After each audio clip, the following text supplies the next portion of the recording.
Sierra Leone, a small nation on the coast of West Africa, was engulfed in a brutal civil war. Rebel groups, notorious for their brutality, terrorized the population.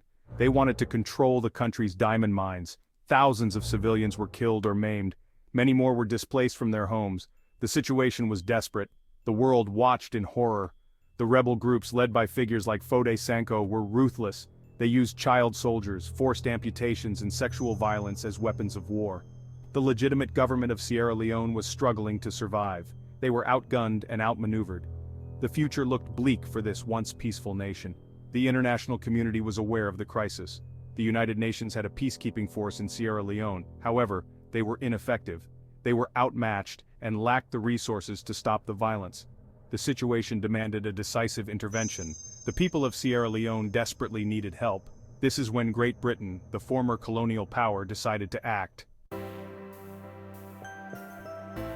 The images of suffering coming out of Sierra Leone shocked the world.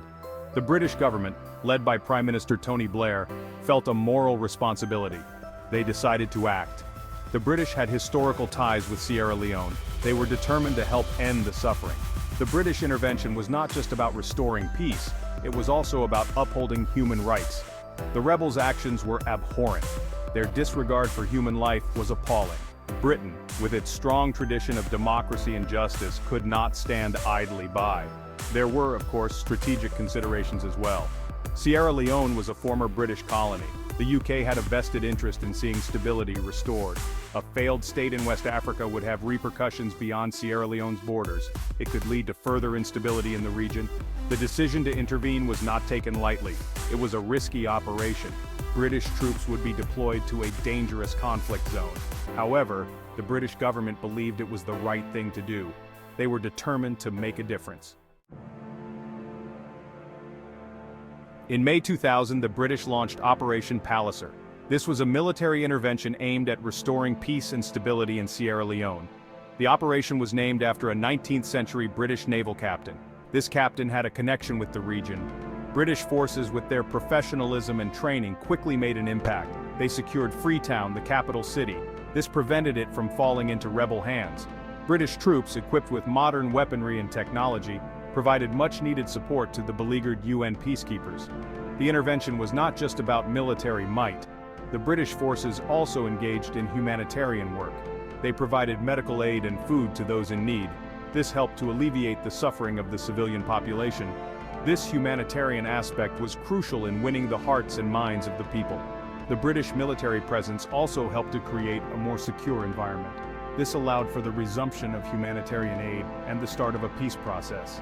The rebels, facing a more determined and capable force, were forced to negotiate.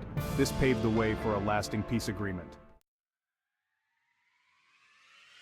Section 4: Peace and Progress.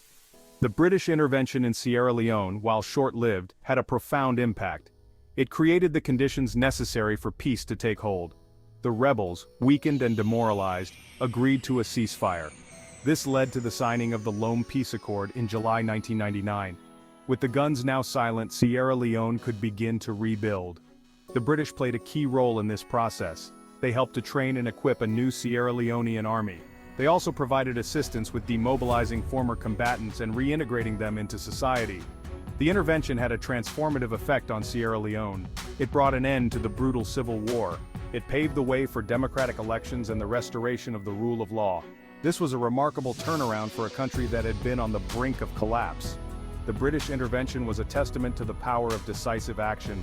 It showed that even a small military force, when deployed effectively, can make a real difference. It also highlighted the importance of international cooperation in tackling global crises. The intervention had a transformative effect on Sierra Leone. It brought an end to the brutal civil war. It paved the way for democratic elections and the restoration of the rule of law. This was a remarkable turnaround for a country that had been on the brink of collapse.